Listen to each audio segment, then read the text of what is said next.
Brittany died of 3 causes: pneumonia, anemia, and a toxic mix of prescription. Yes, pneumonia. Fans are certain that Diddy is to blame for her passing since, following Diddy's incarceration, there have been rumors that the majority of those close to him passed away from pneumonia. Apart from the fact that I'm very certain you all know that's what Kim Porter said, here's another factor that lends credibility to the accusation. The big question is what could be the reason for this, such as why they even had to take Brittany Murphy out and how they got to do it now. Brittany's ex-partner Ashton Kutcher is friends with Diddy and is accused of taking Brittany to Diddy's infamous white party. This is the tea after Brittany's before rumors began to circulate about Diddy and Ashton's involvement in this woman's death. We heard that she had no relevant medical history and had only struggled for a few days with flu-like symptoms and abdominal pain before collapsing in the bathroom of her Hollywood Hills home. I can still remember the terrible experience her mother, Sharon Murphy, described when she said that Brittany's lips turned blue as she tried to catch her breath. He was terrified that she would reveal his alleged F when Sharon told her daughter to get up. Brittany said, "Mommy, I'm having trouble breathing. Please help me," and those were her final remarks. My gosh, what a terrible way to lose someone. I hope her soul rests in peace. Later, the coroner determined that she had pneumonia. Brittany's husband, Simon Miak, claimed that she only had a heart murmur, which can cause fatigue, dizziness, and regular heartbeats, but is generally not life-threatening. He also claimed that she was taking herbal remedies that wouldn't speed up her heart and that there was nothing in the house that could endanger her, including prescription medication for her female time and some cough. However, there are a lot of inconsistencies in the story, baby, and the streets are demanding answers because of this. That was it, folks. Where is pneumonia and the poisonous mixture coming from? This was exactly how Kim Porter Pat was described by Ports. After just a few days of complaining of a sore throat, Porter's fever rose to 102 degrees.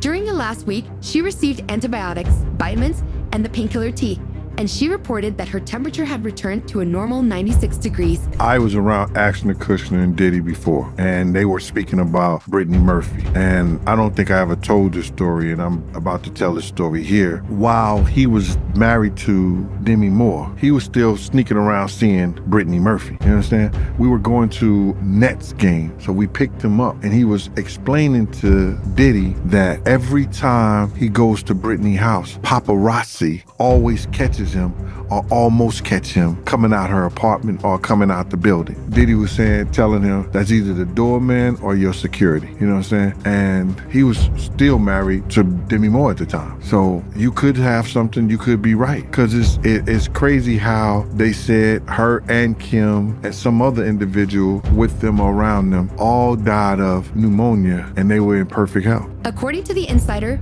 Porter even got a deep tissue massage and watched films with her family that evening before turning in for the night. Porter was discovered dead in her bed at 8:30 a.m. the following morning, and housemates first thought she was asleep until 11:30 a.m. We can only picture the family's agony at the moment when she called 911 while she was immobile.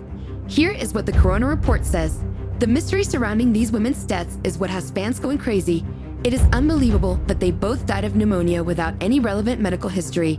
The similarities between their situations didn't even end there though, because it was reported that both of them were afraid something bad was going to happen to them a few days before their passing. State, there was no known history of alcoholism or signs of trauma, and she had no health complaints when she returned from her trip terrified because of the detailed memo she wrote about Diddy's alleged freak-off, which was supposed to be published just before she passed away. According to reports, Brittany was afraid that someone was trying to kill her, and Simon was overly protective of her during that time, choosing carefully which doctors and medications to use and avoiding the paparazzi to keep people from knowing she was ill. But the bad news continued to spread, and it got even stranger when she learned that her husband Simon also passed away from pneumonia 5 months later, and that he owed Diddy's trainer a substantial amount of money.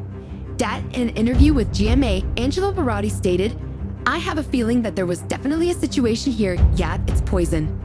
He also conducted additional investigations into his daughter's death and claimed that she was poisoned. He fought for new lab testing to be done on his daughter's blood, hair, and tissue, and the lab report indicated that the presence of 10 heavy metals in a strand of her hair was evidence of a poisoning death. Yes, I am aware of that, but Brittany's mother openly disagreed with him when she stated that we will never know for sure, but we do know that the Los Angeles County coroner conducted thorough testing and discovered that Brittany passed away from natural causes. As a result, she is now a real living angel in heaven. Parents may ultimately be correct, as we will discuss in a moment, But what we really want to know is how Diddy and Ashton allegedly got rid of Brittany because she wasn't with him at the time and he was married to Demi Moore. You might be surprised to hear that Ashton continued to see Brittany covertly while he was married to Demi Moore, which is how he allegedly obtained her. Gene Deal provided specific details about this when he said,